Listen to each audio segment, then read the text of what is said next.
आपण 75 वर्षांचे झालो, संघ सांगेल तेव्हा निवृत्ती घेणार, सरसंघ चालकांनी दिले निवृत्तीचे संकेत। जीभ दाताखाली आली म्हणून आपण दात तोडत नाही, स्वयंसेवक मुसलमानांमध्ये जाऊनही काम करतात, सरसंघ चालकांचं हिंदू मुस्लिम एकतेवर भाष्य।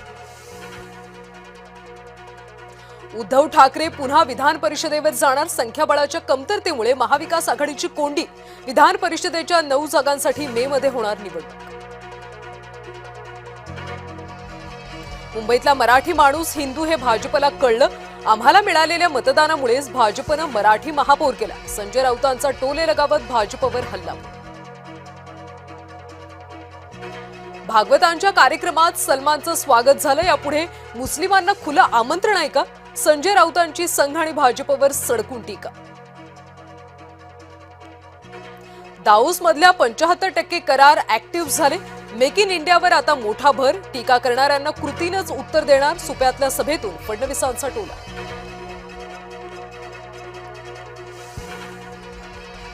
महाराष्ट्राच्या भल्यासाठी दोन्ही राष्ट्रवादी एकत्र याव्यात आणि अजितदादांची इच्छा पूर्ण करावी, अभिनेते सयाजी शिंदेंनी मांडलं मत।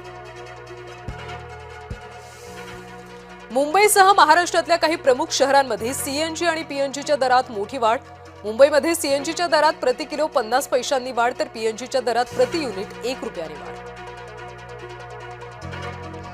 मुख्यमंत्री देवेंद्र फडणवीस आज नाशिक दौऱ्यावर, ओझर विमानतळाच्या विस्तारित टर्मिनलच्या कामाचं करणार भूमिपूजन, कुंभमेळ्याच्या पार्श्वभूमीवर विमानतळाच्या विस्तारीकरणाचा घाट।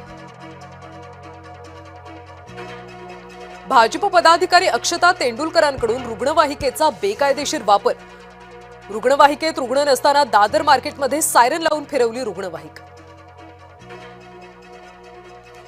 देवखेड वेब सिरीजचा वाद सुरूच, आशिष शेलारांची देवखेडवर बंदी घालण्याची मागणी, मुख्यमंत्री फडणवीसांना पत्र लिहून केली बंदीची मागणी। मुंबईकरांनो पाणी जपून वापरा, मंगळवारी 14 तास पाणी पुरवठा राहणार बंद, वांद्रे पश्चिम मधल्या जलवाहिनी दुरुस्तीच्या कामासाठी निर्णय। अमरावती जिल्ह्यातल्या 56 जलप्रकल्पात 89% पाणीसाठा, गेल्या वर्षी याच कालावधीत सुमारे 84% पाणीसाठा, यंदा पाणीसाठ्यात जवळपास 13%ची घट।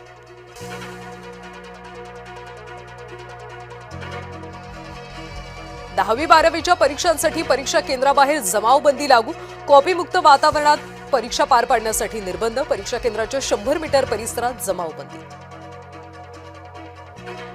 नागरिकत्वापूर्वी मतदार यादीतल्या समावेशाचा आरोप निराधार, सोनिया गांधींचा विशेष न्यायालयात दावा।